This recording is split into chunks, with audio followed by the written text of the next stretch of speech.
Bonjour, je m'appelle Marjosée Richer de la compagnie Prana et cette semaine, j'anime l'épisode des Dérangeants et je reçois Sébastien Anger, qui est un agriculteur, un agronome réellement innovant, qui nous parle un peu de son parcours entrepreneurial, mais aussi de sa vision de l'agriculture, sa vision de l'humain derrière l'entrepreneur. Je pense que vous allez trouver ça vraiment intéressant. Le Fonds de solidarité FTQ est fier de présenter Les Dérangeants. Que vous souhaitiez devenir les premiers, les meilleurs ou les plus grands sur le marché, on prête main forte à des entreprises aux quatre coins du Québec. Au fond, on fait plus qu'investir. On s'investit dans vos projets. Visitez le fonds ftq.com/entreprise. Le podcast de la nouvelle génération d'entrepreneurs au Québec. Les Dérangeants. Les Dérangeants! Sébastien Anger, allô? Allô, Marie-Josée? Ça va? Yes, ça va vraiment, vraiment bien. Un grand ami, aussi un agronome, un agriculteur innovant. Tu es basé à Sainte-Monique-de-Nicolette, au centre du Québec. Depuis 1998, tu pratiques l'agriculture biologique puis la permaculture.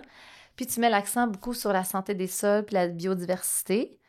En 2016, tu as fondé la ferme de l'Odyssée, où est-ce que tu pratiques, où tu as pratiqué principalement autrefois la production bio, puis de légumes, puis de céréales. Puis maintenant, tu te concentres sur la production de graines de citrouille, entre autres pour approvisionner Prana. Merci pour ça.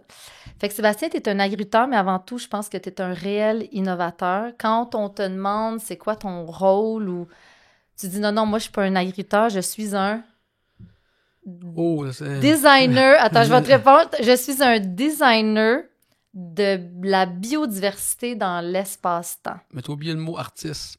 Ah, excuse, j'ai oublié artiste. T'as un côté artiste. Fait que, quand même. Ça pourquoi? fait 40 ans de découvrir que je suis un entrepreneur, mais aussi un artiste. OK. Merci de la présentation, en passant, Marie. Mais et de l'invitation également. Mais l'artiste, je dirais, c'est que quand tu es un entrepreneur, il faut que ça appuie dans un why. Il faut que tu sois aligné dans ton why, tu sais. Puis je pense que la notion de sens a tout le temps été important pour moi. Tu sais, puis pas juste du sens pour soi, mais du sens pour les autres aussi, tu sais. Puis je suis pas un conformiste. Moi, la peinture à numéro, c'est pas trop mon truc. Puis les conventions, tu sais, je suis quelqu'un qui aime explorer, qui a une grande curiosité, puis la notion de design, de réfléchir à comment on va faire des aménagements agronomiques, pour moi, ça a une grande, grande importance. C'est ça, je suis pas un conformiste, dans le sens que j'aime peut-être redéfinir les choses, trouver des références différentes ou expérimenter vraiment des façons de faire différentes. Tu sais, je suis pas... Puis on va se dire dans un milieu qui est plutôt conventionnel, où est-ce que les méthodes sont conventionnelles, puis toi, tu es tout en train de repenser les méthodes, puis de revoir justement ce que tu appelles la peinture à numéro pour essayer de designer des nouveaux écosystèmes. Mais je réfléchis beaucoup à comment créer un leadership différent. Okay? On en parlerait peut-être un peu plus tard, comment développer un leadership relationnel avec la nature. Rentre pas tout de suite là-dedans. Avant, je veux que tu me parles, parce qu'on va en parler tantôt, je veux que tu me parles de ton parcours entrepreneurial. Parce que tu es un agriculteur, oui, mais tu es aussi un entrepreneur. Là. Je le disais tantôt d'entrée de jeu, je veux dire, tu étais parti d'une ferme familiale, ensuite tu as eu une ferme porcine, etc. Exact. Fait que parle-moi un peu de ton parcours. Au début de ma carrière, je viens de mes parents étaient entrepreneurs. Mon père était entrepreneur en construction. Ma mère travaillait dans les hôpitaux. Ils ont eu un projet commun de construire une érablière au centre du Québec à Saint-Ouen-Ceslas. 14 000 en taille. Fait que, j'ai grandi dans ce milieu-là. Tu sais, que mon cadeau de Noël à 17 ans, c'était une scie à chaîne. Tu sais. C'est vrai. Puis mon père, il m'avait eu le cadeau de me donner comme... il me donnait pas le poisson, il me donnait la canne pour que j'aille pêcher. Tu sais. Fait que comme ça, j'ai gagné mes études. Tu sais.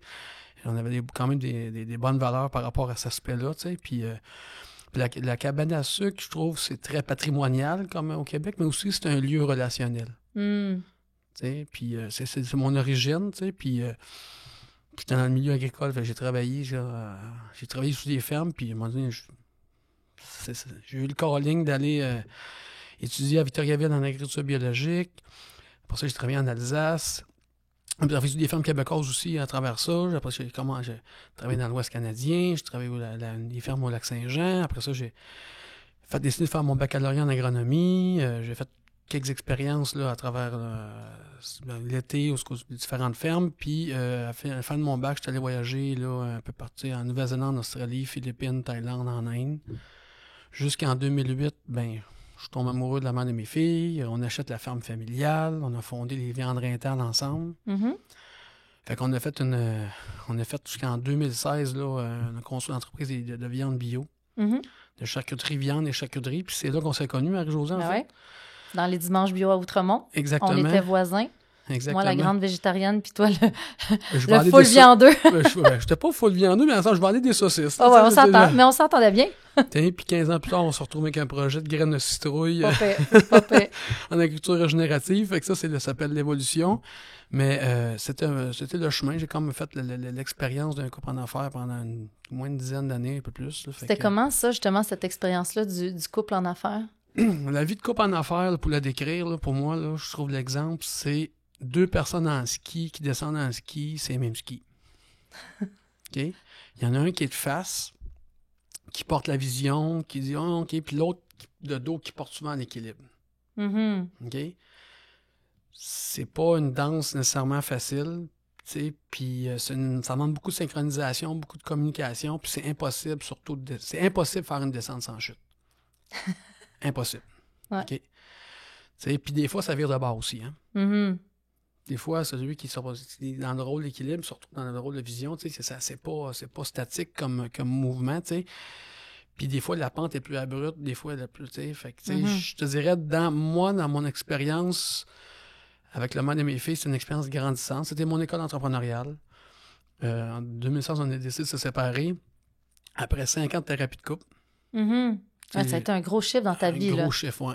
Donc, 5 ans de thérapie de couple pour finalement... Puis avant ça, on a fait partie des groupements des chefs d'entreprise. OK. Des couples en affaires. OK. C'est entre chefs maintenant, aujourd'hui. Ouais. Puis ça m'a beaucoup aidé parce qu'il n'y a pas plus nourrissant d'écouter les expériences d'autres entrepreneurs. Puis la vie de couple en affaires, c'est une réalité pas tout le monde comprend. Tu penses que tu la vis, Marie-Josée? Je la vis au quotidien. Puis est-ce que tu nous dirais aujourd'hui, est-ce que tu y crois? Oui, encore. J'y crois, mais ça reste pas facile. Mais un couple qui sait faire équipe, faire du ski ensemble, là, c'est dur à tasser en tabarouette. C'est puissant, OK? Mais ça reste que, il faut être réaliste qu'on chute en relation, des fois, dans cette type de relation-là, puis d'être capable de partager le chapeau affectif, du chapeau, l'être, puis le chapeau entrepreneurial. Ça demande beaucoup de maturité émotionnelle. Donc là, vous avez fait un 5 ans de thérapie de couple pour que tu en viennes à la décision que... De me séparer, oui. C'est ça. C'était une grosse décision, puis j'ai eu la chance de rencontrer ce que j'appelle Gontran et Sylvie.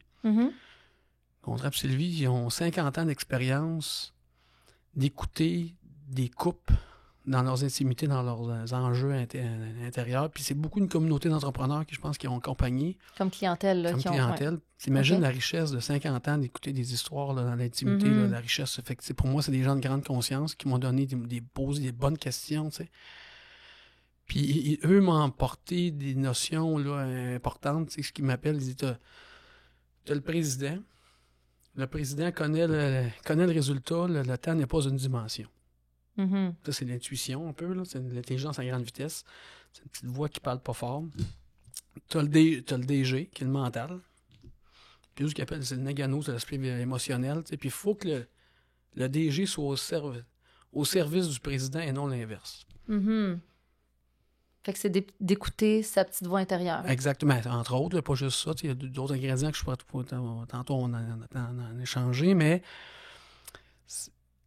Puis, tu sais, vraiment d'être à l'écoute de ses émotions, de bien lire ces choses. Vraiment, c'était un apprentissage très, très, très riche. T'sais. Puis ça, tu sens que ça t'a rendu meilleur en affaires, mais aussi ça t'a fait prendre la décision de te séparer de ton couple. Oui, exact. Ça forçait, à ce moment-là, je me rappelle, ça forçait énormément.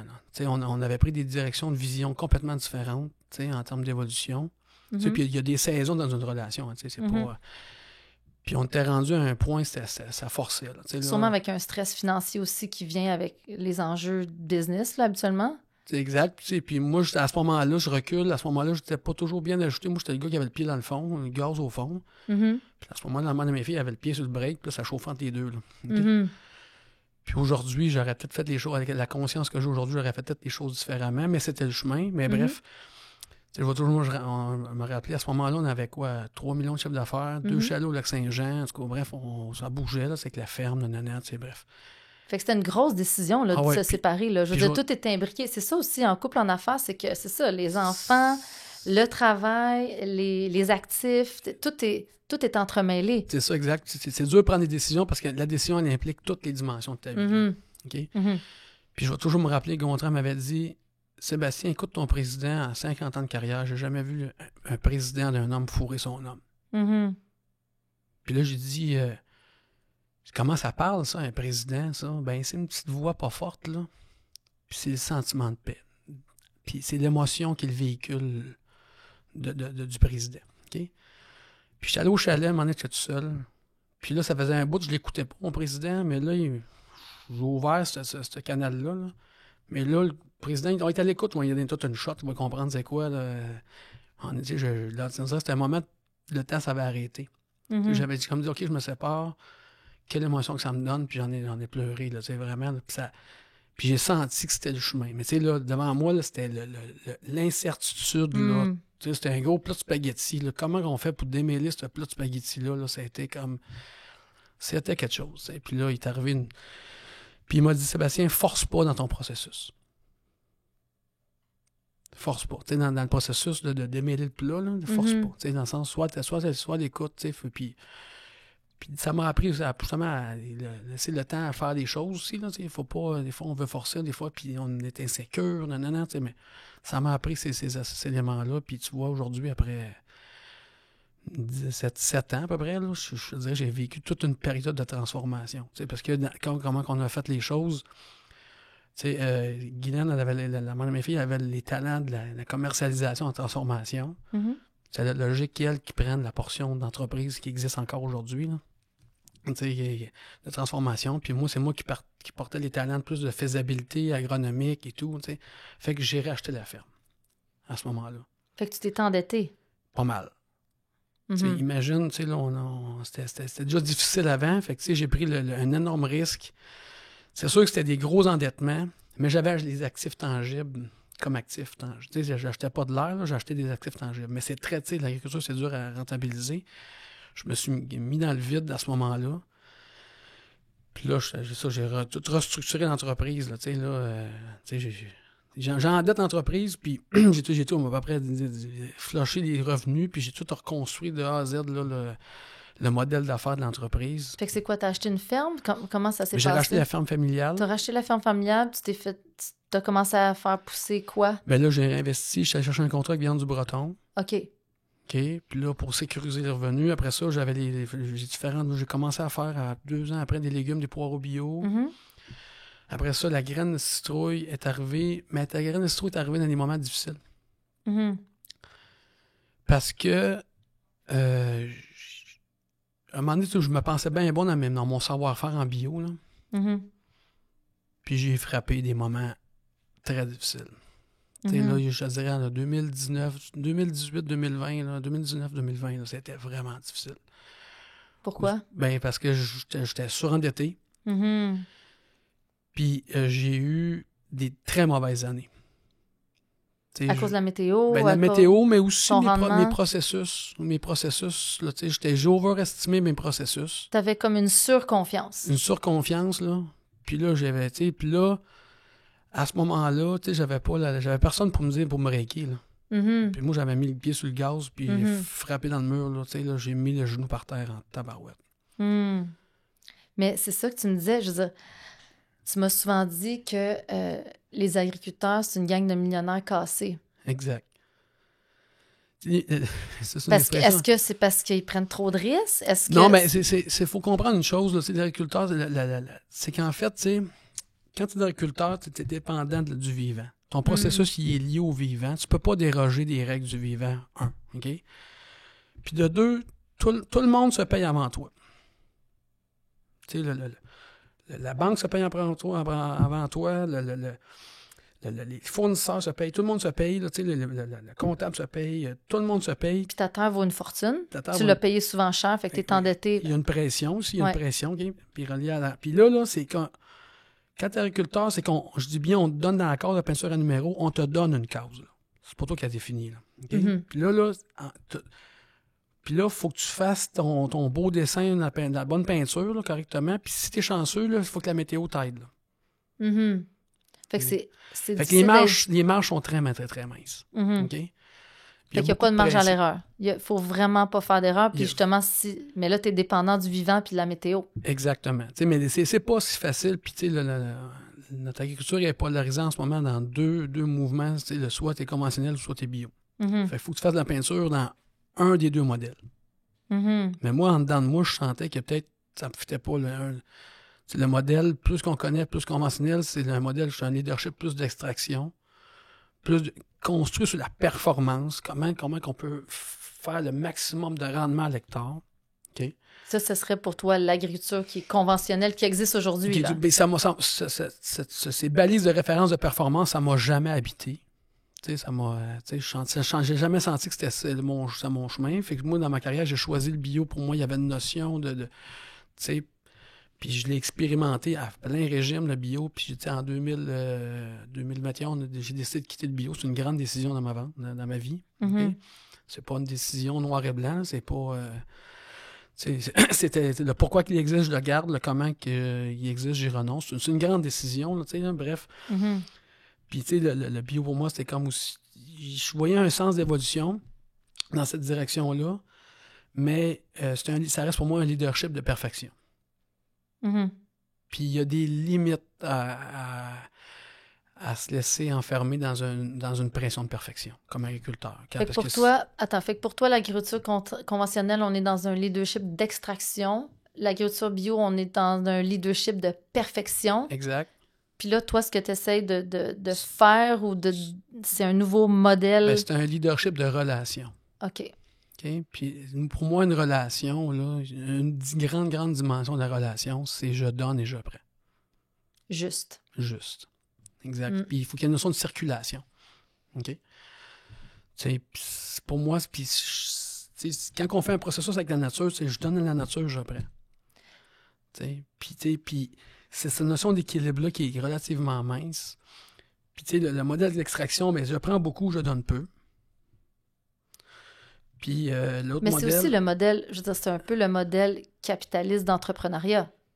Non, je veux dire, au final, une société incorporée, c'est je prends le plus possible pour faire le plus possible de profit en donnant le moins possible. Exact, mais avec la nature, tu peux pas... C'est la nature qui règle le processus, là. Mm-hmm. Puis on est en ce moment, on est tellement avec nos gros besoins, on est aveugle un peu. Là, moi, c'est un peu ma réalité dans mon moment de vulnérabilité. C'est que moi, j'ai mis de la pression sur le vivant. Mm-hmm. Pour justement des rendements, pour faire de l'argent, pour rembourser tes dettes. Je l'ai expérimenté, là, plus tu mets de la pression sur le vivant, là, plus qu'elle va te le dire comment ça marche. Là. Mm-hmm. Puis son langage de communication, là, elle te parle avec des bébites, elle te parle avec des... la nature a son propre langage. Mm-hmm. Puis moi, ça m'a appris à être collé à la réalité de ça, puis d'écouter cette loi-là. Est-ce que justement un entrepreneur devrait... Tu sais, si j'essaie de faire le parallèle avec les gens qui n'ont pas de champ, là, est-ce que l'entrepreneur devrait être à l'écoute? Ben, justement, elle aurait beaucoup de choses à nous enseigner. Oui, c'est ça. Parce que toi, tu l'as, puis je veux dire, c'est comme tu dis, la nature te répond. Pour nous, moi, en entrepreneuriat... comment on se fait répondre, tu sais? Est-ce que, justement, on est assez à l'écoute? Mais moi, tu sais, aujourd'hui, le ChatGPT, on parle d'intelligence artificielle. Mm-hmm. Moi, je trouve l'intelligence supérieure, là, naturelle, est déjà là, tu sais. Mm-hmm. Faut juste l'écouter comme il faut, là. Tu sais, moi, c'est mon... Puis mon travail, là, c'est... Quand je travaille avec des agriculteurs, c'est de comprendre comment que la nature fonctionne. Mm-hmm. Puis j'ai compris que plus tu respectes son fonctionnement, ses besoins, plus ça te revient, plus ça te redonne. Mm-hmm. Mais ça te redonne des fois dans les problèmes que tu n'auras pas. Ça te redonne, tu sais, c'est pas juste de l'argent monétaire, mais ça revient finalement à l'argent, mais c'est des processus aussi qui sont long terme, c'est pas juste court terme. Mm-hmm. Puis actuellement, notre pression à obtenir de la rentabilité ici maintenant, là, ça peut nous aveugler sur certaines, ça peut nous déconnecter de la réalité du vivant. Parce que ça nous oblige à voir, c'est ça, sur du court terme puis de la profitabilité. Ben, c'est un peu une pression extérieure, entrepreneuriale du monde des affaires. Là. Je ressens la même chose, peut-être pas dictée par le vivant, mais dictée par plein d'autres forces. Puis justement, je me dis, Qu'est-ce qui fait un bon entrepreneur là-dedans? Avec toutes ces incertitudes-là, toutes ces variables-là, pour toi, c'est quoi un bon entrepreneur? Ben, un bon entrepreneur, c'est quelqu'un qui s'écoute. Ben, d'un, qui écoute son président. C'est pour moi, tu sais, on vit dans une société que tout le monde veut de la certitude. Tout le monde veut gagner. Mais la vie, c'est pas de même, ça marche, là. Puis moi, je pense d'être capable d'avancer, de faire des choix dans l'incertitude. OK? Puis de dire, puis tu sais, souvent, ça, je pense, c'est connaître son intuition. Puis c'est une notion aussi, je pense, j'écoutais un Marc Dutil que j'apprécie énormément dans un podcast qui disait, c'est être entrepreneur, c'est d'exister, c'est de prendre place, c'est exposer ses valeurs, exercer ses valeurs dans le respect. T'sais, il l'a pas dit direct comme ça, là, mais c'est ça que ça, moi je trouve.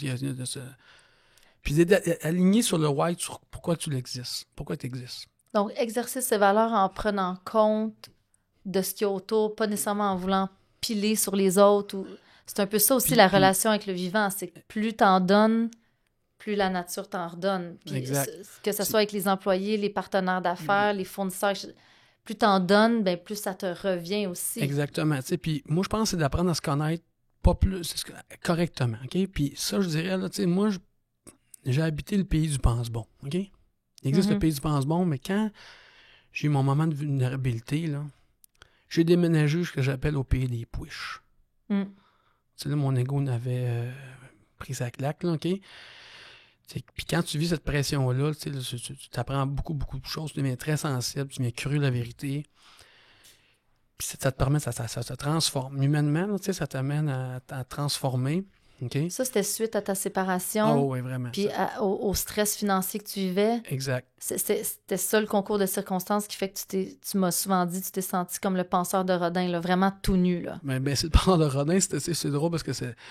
Tu sais, les artistes, ils créent des œuvres, là, mais il y a une profondeur dans l'œuvre, tu sais, puis ça, c'est l'œuvre qui me faisait tellement sens, parce que le penseur de Rodin, là, il met genoux à terre, là, puis, tu sais, il est vulnérable. Il est tout nu, il est vulnérable, tu sais, puis il met ses mains envers lui. Tu sais, c'est du point moi, je pense que c'est de porter un regard sur soi. Quand tu n'as plus rien autour, là, quand tu n'as plus de contrôle sur rien autour, c'est que tu reviens à ton toi-même. Puis mais je pense que tu étais tout nu, c'est ça, devant la banque qui te met de la pression, devant tout le monde. C'est là que j'ai appris à mieux me connaître, à découvrir mon président personnel, à me coller, puis vraiment là, être capable de voir clair à ce niveau-là. T'sais. Mais je pense aussi que tu as 4 ingrédients qui t'ont été enseignés par Gontran et Sylvie. Exact. Qui t'aident au quotidien. C'est quoi ces 4 ingrédients-là? 4 ingrédients-là, c'est pour moi, le premier ingrédient, ça s'appelle la détermination. Il faut être déterminé à évoluer. Là. Le deuxième ingrédient, c'est d'être vrai, collé au réel, d'accepter les choses telles qu'elles sont. Pas toujours facile, ça. Pas toujours facile. Okay. Le troisième ingrédient, c'est l'humilité. De toujours plus grand que soi. Puis d'avoir l'humilité qu'on n'est pas parfait, qu'on est dans un processus d'apprentissage, qu'on s'ajuste à la réalité. Puis le quatrième ingrédient, c'est l'ouverture. Les choses peuvent se passer différemment, qu'il existe des choses qu'on n'a peut-être pas vues, d'avoir l'ouverture. Puis moi, c'est rendu ma boussole intérieure, même décisionnelle. Qu'est-ce que tu veux dire? Quand il arrive des obstacles, ouais.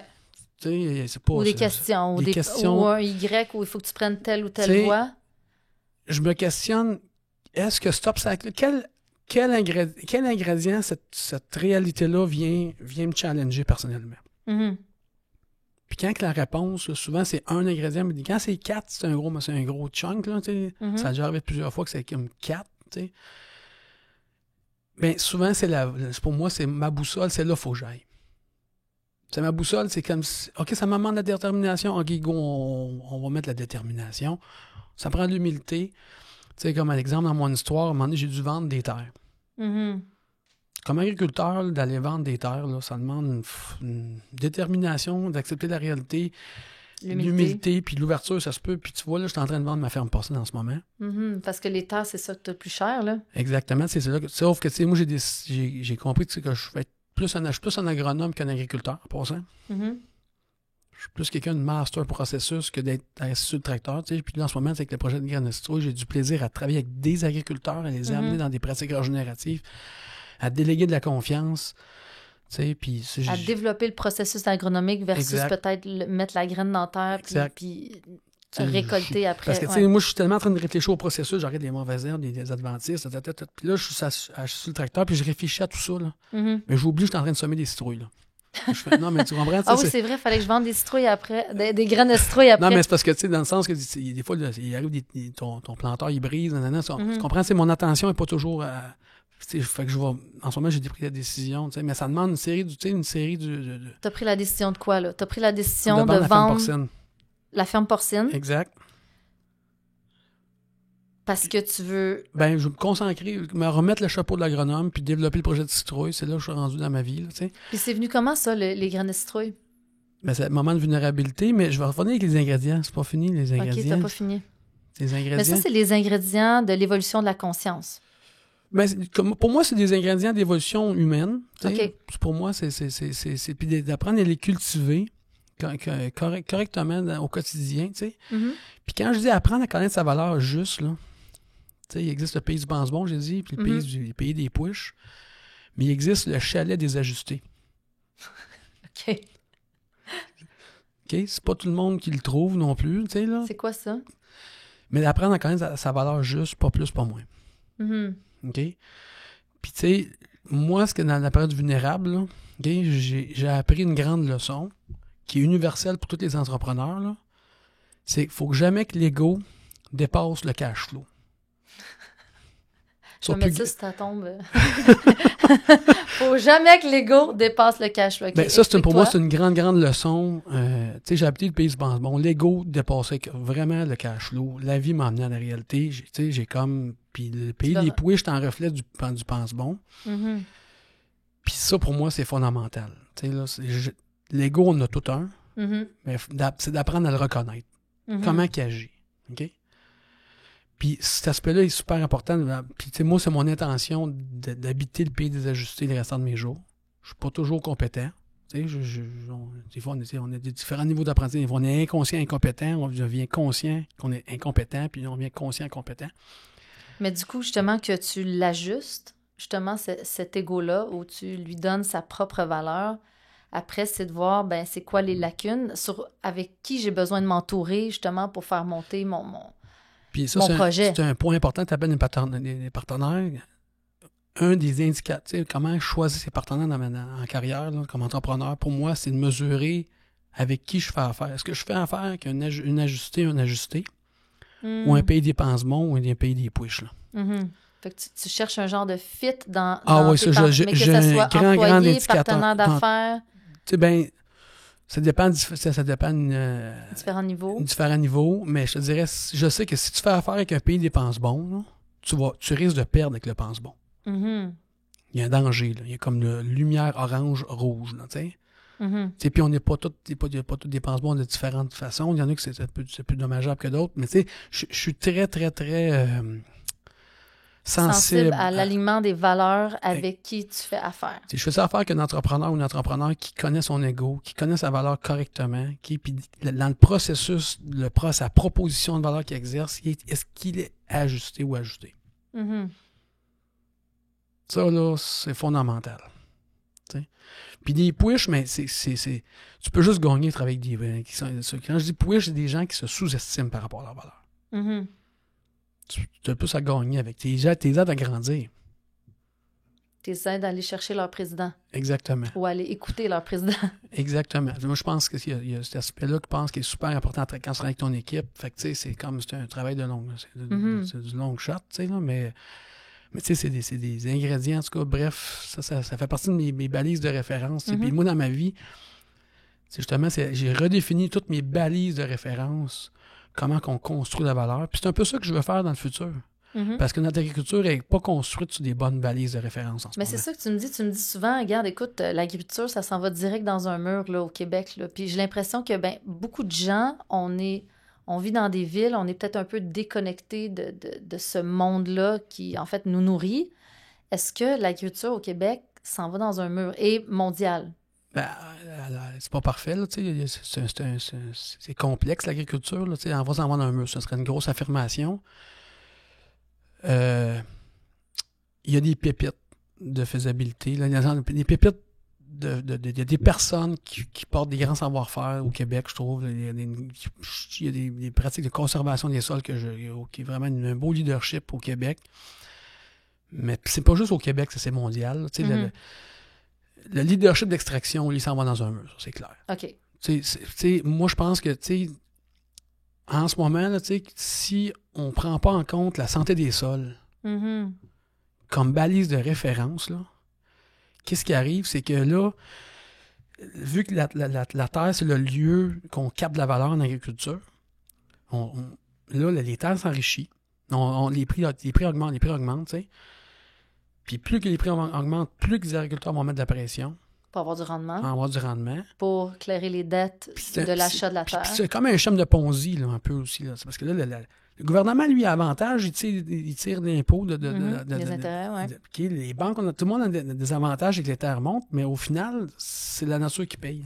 Qui en paye le prix avec une détérioration de la santé puis au des final, sols. c'est toute la communauté qui va en payer. Puis moi, je pense tant qu'à moi, faut...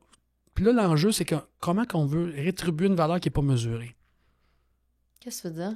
C'est-à-dire que la santé des sols, on ne la mesure pas. On ne la mesure pas. Okay? Puis on va la mesurer éventuellement si nos aliments ont fait plus de minéraux, je veux dire, c'est ça qui est difficile, c'est qu'à un moment donné, avec une détérioration de la santé des sols, ben, il va y avoir une détérioration de nos aliments.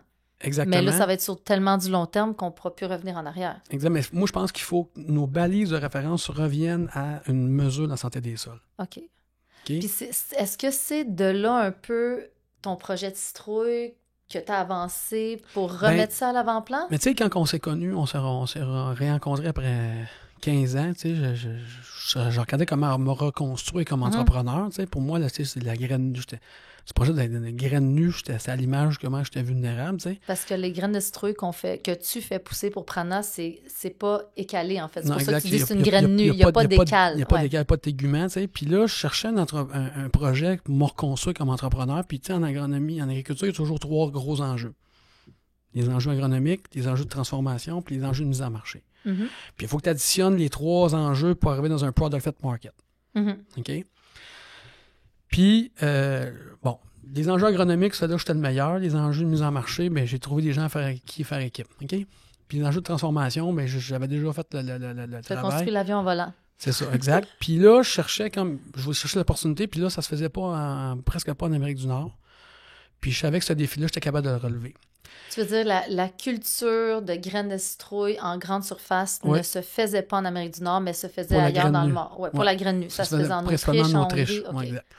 En Chine puis aussi, mais... L'autre point, puis c'est un peu la richesse du projet, c'est que, tu sais, pour avoir tellement expérimenté pendant des années à trouver des recettes de biodiversité, tu sais, puis trouver des façons de faire, trouver une recette d'agriculture régénérative, là, qui a l'équilibre je donne et je prends juste, là, OK? Ça prend 10 ans. Parce que ça se trouve, tu sais, il faut faire des erreurs pour apprendre, tu sais, puis ça se trouve avec des agriculteurs qui font des expérimentations, puis qui font des, bref, qui expérimentent. Puis ça, ben, cette recette-là, elle marche déjà. Elle a une garantie, ça fait 20 ans en Amérique du Nord, on l'utilise, puis si je la décris rapidement, c'est qu'au lieu de semer dans un sol à nu, on sème du seigle d'automne au mois de septembre, ça passe, là, en ce moment, le seigle, il pousse, là. Tu sais, il pousse pas vite, mais il pousse. Au printemps, il pousse encore, il vient à peu près 6 à 8 pieds d'eau. Donc, fait qu'il y a une captation d'énergie. Fait que, tu sais, énergétiquement, fait qu'on sème dans le seigle. Fait que dans le fond, à l'automne, tu sèmes ton seigle. Oui. Il va pousser. Bon, il va être en latence pendant l'hiver. Après ça, au printemps, il est déjà prêt. Il monte. Il devient un genre de graminé quand même assez haut. On le couche, on le donne à la terre. Tu le donnes à la terre qui va nourrir justement tous les vers de terre, etc. Puis là, tu vas planter ta graine de citrouille. Mais pourquoi? C'est ça, je reviens à la base. Ça, c'est des éléments de l'agriculture régénératrice. Puis je vais te demander la définition. Mais pourquoi tu as choisi la graine de citrouille? C'était quoi? Pourquoi c'était pas, mettons, du maïs ou du soja, une légumineuse ou... Bien, j'ai senti aussi qu'il y avait une désirabilité. OK. Je savais qu'il y avait une désirabilité parce que Au niveau du marché. j'ai toujours priorisé une plus grande désirabilité qu'à la faisabilité. OK. Fait que tu sentais qu'il allait avoir un genre de pull au niveau du marché, une Exactement. demande. Puis je répondais à un besoin existant. Tu répondais à un besoin existant. Puis là, tu t'es dit, ben la faisabilité, je vais travailler sur mon processus agronomique pour valider qu'on est capable de faire pousser ça Exact. en Amérique du Nord. Exact. Donc, au Québec, là. Puis je savais aussi qu'en ayant je partais avec une validation de processus régénératif qui marche, mais j'avais déjà du concret à mesurer. J'avais un grand potentiel de mise en un plus grand potentiel de mise en œuvre avec des valeurs ajoutées qui répondent à plusieurs enjeux climatiques et ainsi de suite. Okay? Qui répondent dans les tendances actuelles. Là, t'sais. Mais peut-être, tu sais, je sais pas, les gens qui nous écoutent, dans la protéine végétale aussi. Mais c'est ça, mais je sais pas si les gens aujourd'hui savent de quoi qu'on parle. Quand tu parles d'agriculture régénératrice, là, parce que là, tu nous rentres dans des processus agronomiques, puis je sais pas si c'est tous les entrepreneurs qui sont vraiment à côté avec ça. C'est quoi de l'agriculture régénératrice? Puis, tu sais, je pense qu'il y a aussi des business models régénérateurs. Exact. Fait que, par-moi, ce type d'agriculture. L'agriculture régénérative, en ce moment, c'est un mouvement qui n'est pas juste québécois, là, c'est mondial. Okay? Ouais. Je fais partie des leaders québécois, tu sais. Qui est en train de redéfinir un peu la signature là, de relation avec la Terre. Puis, on est dans les grands principes, là, c'est le minimum de travail de sol, de perturbation. On met d'avant-plan la santé des sols. Pour garder la santé des sols. Maximiser la diversité végétale. Okay. Donc, la biodiversité. Parce qu'il y a une loi fondamentale, c'est la diversité crée la fertilité dans nos processus. Plus qu'on met de la nature... En fait, c'est qu'on se rapproche le plus possible des fonctionnements de la nature. Donc, vous êtes vraiment à l'écoute de la nature, puis vous êtes en train, comme tu disais tantôt, tu designs l'environnement pour créer de la biodiversité et donc créer de la fertilité, mais pas juste à court terme, à long terme. C'est parce que si on crée de la fertilité, mais tu sais, moi, c'est le ver de terre qui crée de la fertilité, mais j'ai pas besoin de l'acheter. Il se crée sur place. Là. Donc, le moins possible d'intrants extérieurs, dans le fond, le sol se régénère. On se met au minimum. OK? Au minimum. On veut atteindre pas une perfection, mais une certaine équilibre. C'est un équilibre, tu sais. Puis là, on va toujours couvrir les sols. Et puis là, à la fin, il y a 5 grands principes là, à l'agriculture régénérative. Puis moi, la définition que je donne, c'est d'être dans une notion je donne et je prends juste dans un espace-temps le plus court possible.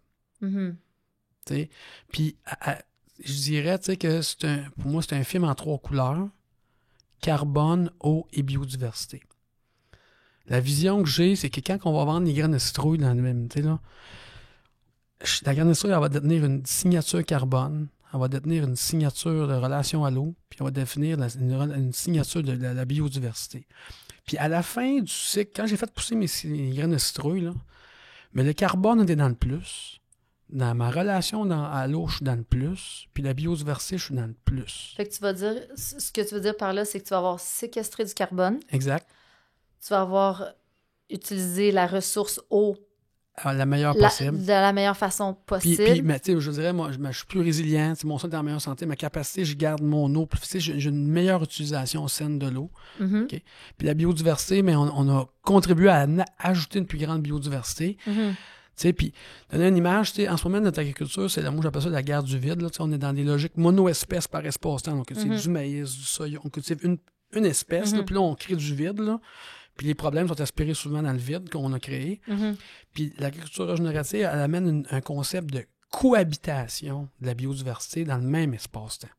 C'est pour ça que c'est ça que tu veux dire. Tu designes la biodiversité, fait que tu vas mettre, comme on parlait tantôt, du seigle, par exemple, tu vas mettre différentes plantes. J'ai mis de la facélie, les projets de citrouille, j'ai mis de la facélie, une plante qui va venir ajouter les pollinisants pour amener des bourdons. Il y a une notion vraiment holistique. Mais tout ça, je veux dire, c'est ça. Dans le fond, comme je disais tantôt, tu construis l'avion en volant. Est-ce que tu trouves que tu es aidé au niveau gouvernemental ou tu es vraiment l'agriculteur super innovant, un peu far out, que tout le monde est comme ouais, tu sais, ça, c'est beaucoup de risques. Est-ce que tu trouves que tu prends des fois trop de risques? Puis est-ce que tu te sens appuyé dans ta prise de risque? Étant dans un domaine hyper conventionnel. C'est une grosse question. C'est clair qu'il y a plusieurs agriculteurs qui me trouvent flyé. Ça, c'est clair. Tu sais, mais je l'assume, ce bout-là. Ça, mais je suis capable d'être appuyé dans la réalité.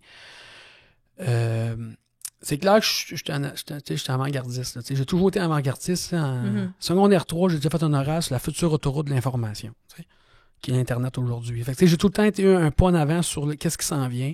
C'est sûr que quand je parle du film en 3 couleurs, carbone ou biodiversité, ils me regardent, hey, c'est pas fait encore. Tu sais, là, c'est sûr que... OK? Puis là, mes actions, c'est que je les construis sur un user case qui est les graines de citrouille. Fait que là, dans le fond, c'est ça. Tu es en train de créer une preuve de concept. Exact.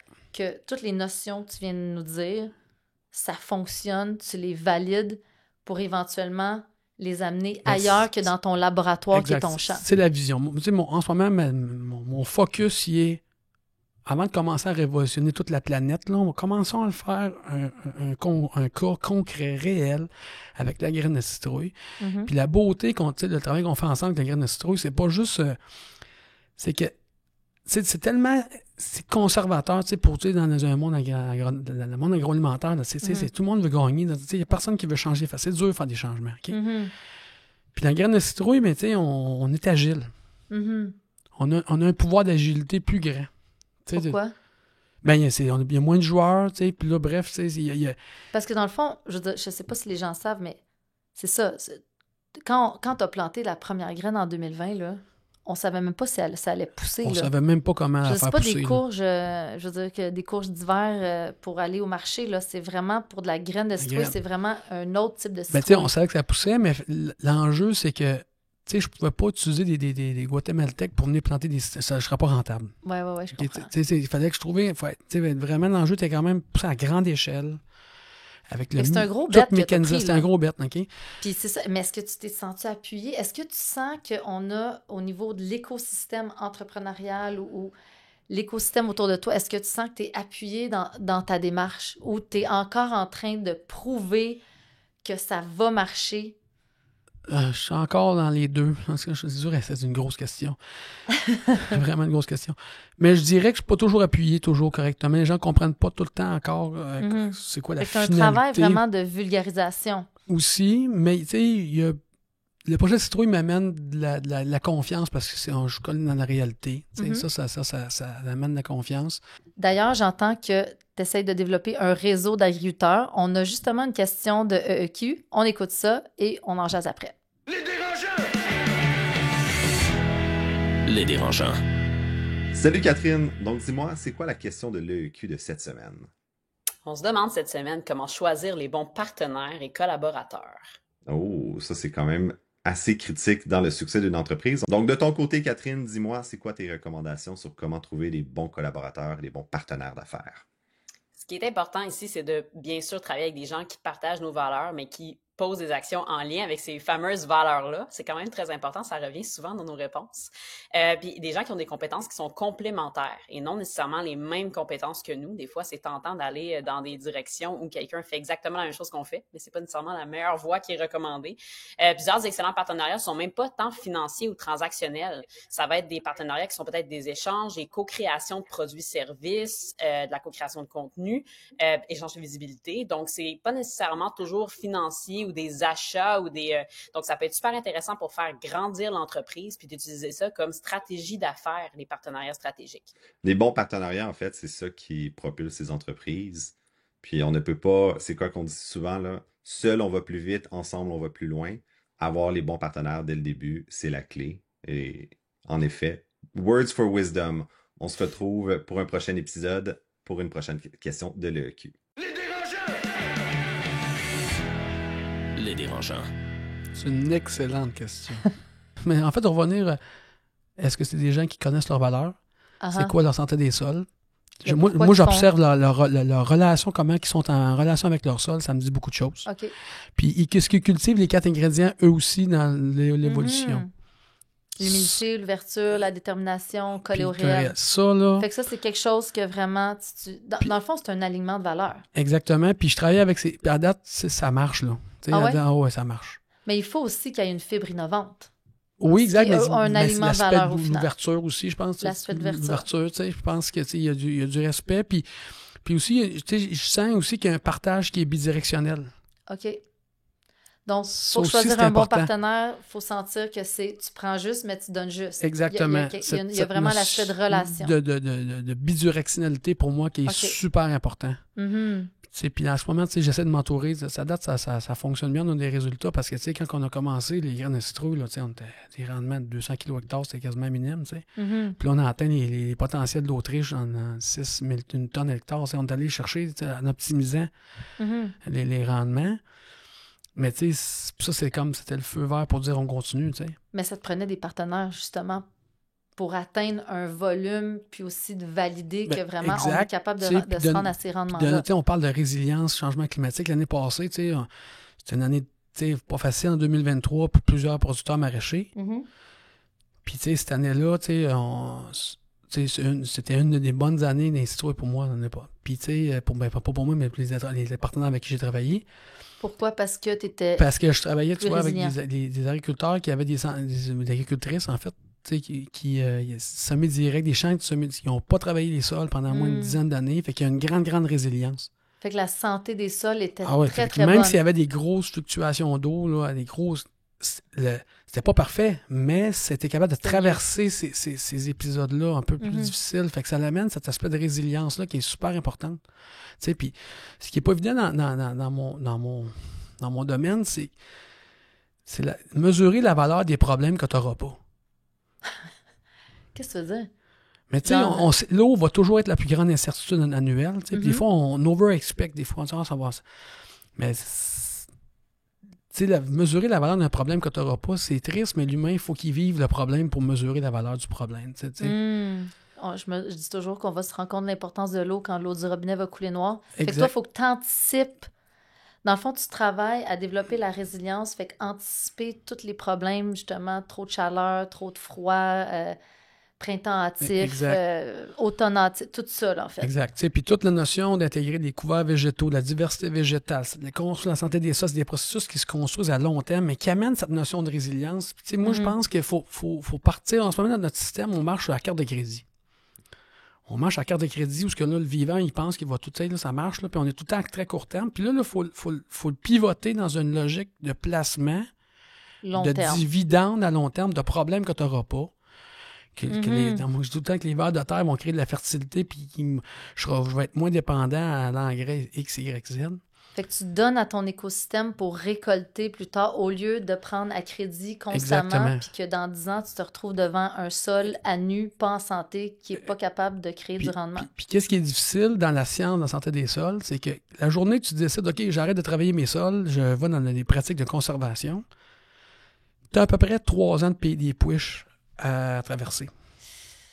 Où ce que là, le temps que le sol se régénère, la biodiversité, tout le mécanisme, c'est pas automatique. L'écosystème se recrée, dans le fond. Mais si tu te balises sur tes voisins, en termes de performance... Ben là, c'est ça, tu vois tes voisins qui ont leur cash...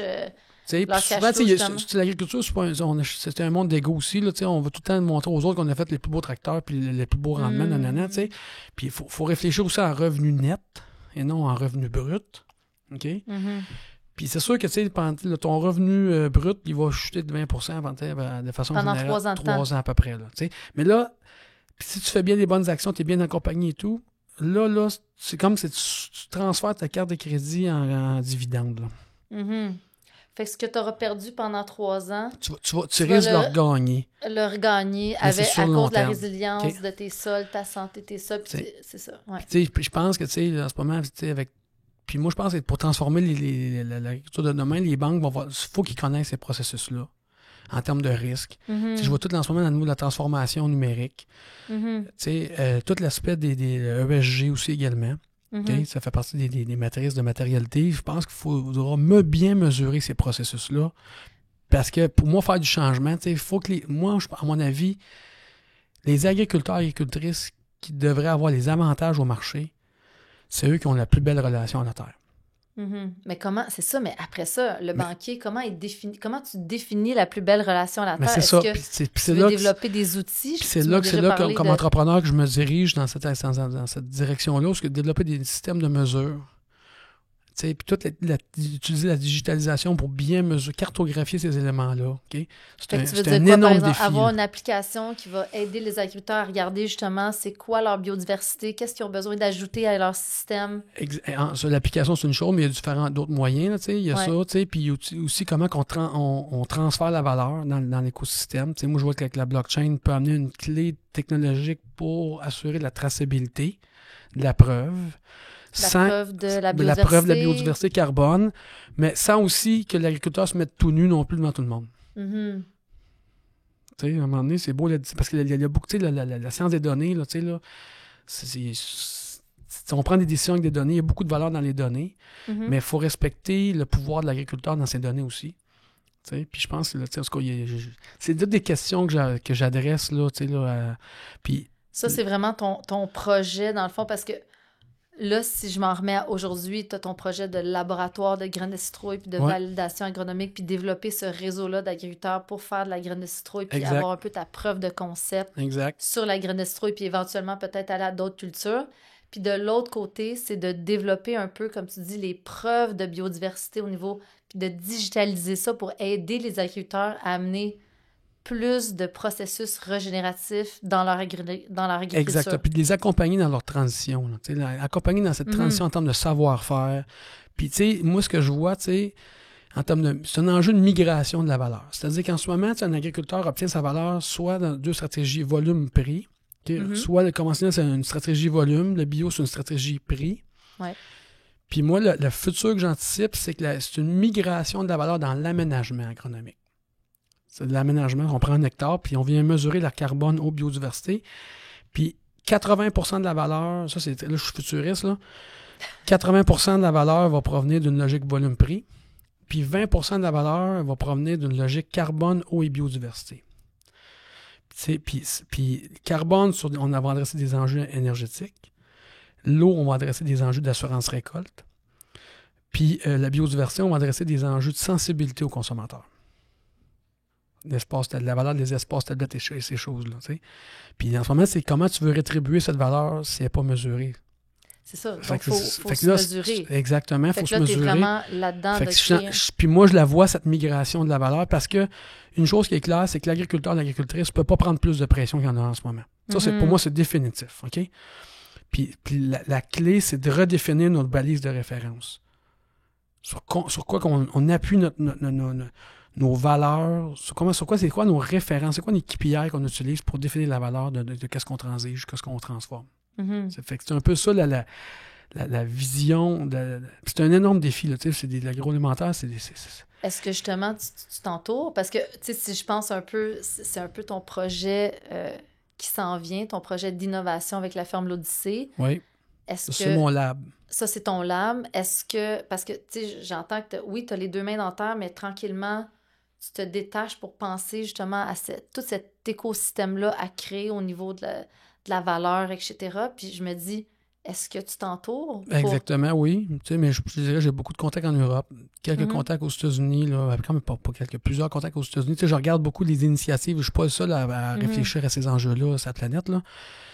Dans le fond, tu construis un nouveau business model. Tu es dans un nouveau modèle d'affaires. Ah oui, ça fait 5 ans que je suis avec Jean-François Messier qui m'accompagne beaucoup dans la réflexion de ce business model-là. On n'est pas tout seul. On regarde comment... Puis l'autre chose, je réfléchis toujours à comment on crée la valeur puis comment on la capte. Aussi. Qu'on la capte. Parce qu'un modèle d'affaires, là, souvent, on mélange les processus de création de valeur puis comment on capte la valeur. C'est 2 processus complètement distincts. Puis c'est pour moi, la création de la valeur, pour moi, c'est de l'aménagement agronomique. Mm-hmm. C'est parce que... Puis pourquoi que c'est l'aménagement qui a de la valeur? Parce que c'est lui qui amène les bénéfices de rentabilité à l'agriculteur, c'est lui qui amène les bénéfices environnementaux, c'est lui qui amène les bénéfices de la santé des nutriments, des aliments. C'est l'aménagement qui amène la valeur centrale. Okay? Puis capter la valeur? Capter la valeur, mais comment capter la valeur? C'est comme exemple, quand un agriculteur, on capte la valeur en possédant une terre. Mm-hmm. Si je pense que, comme je prends l'exemple Prana, vous captez de la valeur sur le brand. La notoriété, c'est comme une façon, puis des fois, il faut distinguer les processus. Fait que, on réfléchit beaucoup à bien comment qu'on crée de la valeur, c'est quoi notre processus de création de la valeur, comment qu'on définit les aménagements, comment qu'on la mesure, puis comment qu'on la capte. T'sais, on n'a pas toutes les réponses encore. Mm-hmm. Tu sais, je vois en humilité, mais on avance. On a des très bonnes pistes. C'est quoi ton grand rêve là, en terminant? Ah, ça, c'était une grosse... Mon grand rêve, c'est que les agriculteurs et agricultrices connaissent, soient plus sensibles aux vivants, soient collés dans cette réalité-là, d'être dans cette notion de respect. Puis que les gens qui sont autour dans les filières agronomiques, dans tout, respectent cette relation-là. Mm-hmm. Que ça respecte, puis c'est un travail d'équipe. Là. C'est vraiment un travail d'équipe. Puis qu'on respecte mondialement la santé des sols, pour moi, c'est fondamental. Mm-hmm. Ça, pour moi, là, c'est le cycle du carbone, le cycle de l'eau, puis le cycle de la biodiversité, là, c'est pas moi qui l'ai inventé. Là, okay, là? Mm. Puis d'accepter, avoir l'humilité, là, c'est plus grand que nous, là, puis d'accepter qu'on n'est pas parfait comme être humain, puis d'accepter qu'on est en évolution, puis qu'on va intégrer le plus possible d'intelligence de ces lois-là dans nos processus. Mm-hmm. Puis d'enlever de la pression un peu. Là. Sur les agriculteurs? Ou en général? Sur les entrepreneurs en général? Pas, mais oui, puis non. C'est qu'on habite au pays des ajustés collectivement. Là. C'est à peu près ça. Là, Puis... ouais. Ouais. Ça, c'est un gros enjeu, mais puis d'apprendre c'est ça, vraiment être ajusté. Mm-hmm. Collectivement. Ça, c'est mon grand rêve, là, puis que les gens connaissent leur président ou leur présidente. Mm-hmm. C'est un beau message. Après, c'est ça. Comment qu'on est à l'écoute de ce président-là, puis c'est pas juste de l'entendre, c'est aussi de l'écouter. De l'écouter, c'est un défi. L'ego, on trouve toutes sortes d'excuses pour pas écouter la petite voix intérieure. Puis c'est aussi de créer des lieux sécuritaires d'expression aussi. Mm-hmm. Je crois, faut c'est pas tout l'aspect de l'intelligence émotionnelle. Mm-hmm. Ça prend pas à l'école, ça? Non. C'est de prendre l'intelligence, il y a le savoir, le savoir-faire, puis le savoir-être. Là. Mm-hmm. On rentre dans le savoir-être. Là, mm-hmm. Puis l'intelligence émotionnelle, on rentre vraiment dans la dimension du savoir-être, puis d'amener cette notion d'intelligence émotionnelle dans notre vie au quotidien. Là. En fait, ça devrait s'apprendre à l'école. En fait, parce que c'est un peu ça l'ombrelle surtout. Au final, là, là, si j'enlève l'entrepreneuriat, tout ça, je pense que c'est l'intelligence émotionnelle qui amène justement ces relations-là. L'entrepreneuriat passe de la relation, puis l'agriculture passe de la relation de l'écoute. Dans cette relation-là, je pense que tu as amené plein d'éléments, des grands rêves. Oui, exact. Mais je pense qu'il faut savoir, mais je ne suis pas tout seul. Hein, Marie, tu m'as dit qui s'appuie, c'est une des personnes qui a cru en moi dans les moments les plus vulnérables. Mm. Ça, pour moi, c'est d'une grande, grande richesse. Mm. Parce que bien s'entourer. Oui, vraiment. Bien s'entourer. Ça, c'était une des personnes qui m'a aidé à me relever dans le pays des Pouiches, un peu, que je dirais, au moment où je vivais là. Tu as cru en moi, puis ça, je le remercie énormément. Parce que c'est précieux. Puis je pense que ça comme entrepreneur, on vit tous des moments de vulnérabilité. Mm-hmm. Puis ça prend ces personnes-là qui viennent t'appuyer dans les moments clés. Mm-hmm. Ça, cette notion, il faut croire à ces éléments-là parce que c'est précieux. Mm-hmm. Tu sais, on a tout, puis ça, vraiment, ça, il faut croire. Puis il faudrait que vraiment, ça, cet aspect de notion d'équipe, on avance dans l'incertitude. C'est correct d'être vulnérable. Exactement. Merci, en tout cas, Seb, pour ton grand humanisme, puis ce partage-là, je pense qu'il est en toute vulnérabilité. J'espère que les gens ont trouvé quelques pépites dans ce que tu as dit, puis que les gens ont compris pourquoi, au départ, je disais que tu étais un innovant, un agriculteur, oui, un agronome, mais je pense à la base, tu es un grand philosophe puis un grand rêveur. Non, mais merci, mais c'est sûr, la profondeur, c'est venu avec le temps, je pense. Pour moi, les choses, il faut qu'ils soient analysées en profondeur, puis d'être collé à soi aussi. Mm. Mais merci. Merci, Seb. Merci, Marie-Josée. C'est vraiment un plaisir. Le podcast de la nouvelle génération d'entrepreneurs au Québec. Les Dérangeants. Les Dérangeants!